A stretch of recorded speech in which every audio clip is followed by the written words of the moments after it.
What's up guys? So ngayon magtatagalog ako mag voice over para maanad ako. Ay para masanay ako. Ay na magmanok. Sisipa-sipain ko tong octopus guys. Bakit andito ka man octopus sa dagat ka man? Ang liit na ng life ng octopus guys.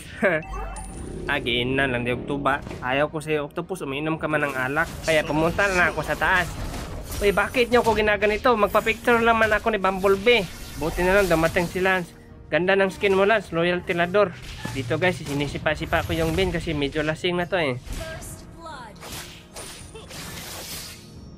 Magpo sana kami ni Lancelot dito guys kaso dumating si Inday Roth. Uy, bakit Inday ka man? Hindi ka man babae.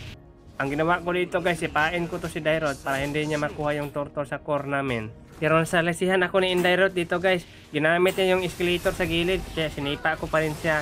Ito naman si Ben, hindi tumatama yung mga skill niya kasi lasing na to eh. Ginawa pa siyang pusa. Nag-post lang ako dito guys, binaril ako ng octopus. Delikado to na tao na to na kapag lasing na mamaril. Kaya tumago lang ako dito sa damo guys para hindi ako mabaril. Pero sige na sa kanang giligsan ko ba. Dito guys, magpabangga sana ako ni Bumblebee kaso nabangga siya sa poste. Sinakay mo kasi yung octopus kanina, may dala yung lambanog. Dito guys, nakita ko na naman sila nag-drive kaya nagpabangga na naman ako. Gigil na sa akin si Bumblebee guys kasi hindi nila ako mabangga. Huwag ka muna manggigil sa akin Bumblebee, hindi pa man ako tapos. Inaubos nila sa akin yung mga skill nila, may pa-baby shark pa yung octopus.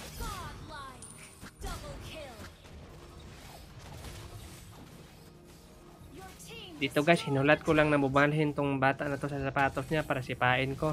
Bakit kasi dalawang pares lang ng sapatos dinala mo? Dapat 5. Dito guys, ako sana yung magpabangga pero binangga nilang yung butike. Kaya tinulungan ko na lang siya. Nakita ko na naman sila nag-drive kaya binangga ko na naman.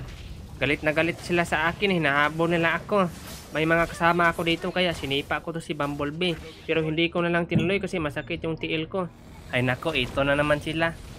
Dito guys, naglord yung mga kampi ko. Hala, natagak yung pasahero mo. Patay tuloy. Lasing na kasi tapos sumasakay pa.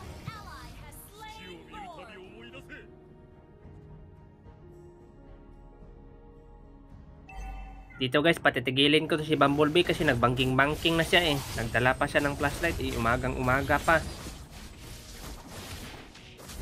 Yung mga babae sa baba guys, nag-aaway. Sabi nila hindi daw dapat sumali sa mga away ng mga babae. Kasi kapag sumali daw, bakla daw. Si Lance naman yung bakla. Kaya ito din ay si Inday Roth. Bakit ka man pumunta dito Inday Roth? Dito guys, magpabangga sana ako dito kaso lumiko man si Bumblebee. Akala ko hindi na sila babalik kaya nagjogging-jogging lang ako dito. Tapos binangga nila ako sa likod. Grabe, hindi man sila naawa sa akin. Pero may flicker ako. Dito guys, pakitaan ko kayo ng flicker ulti. Okay. Naglag lang yun guys. Sobrang lag na ng mundo. Ang mahal kasi ng bigas. Pinas forward ko na to guys kasi hindi na ako umabot. Inend na ng kapit ko.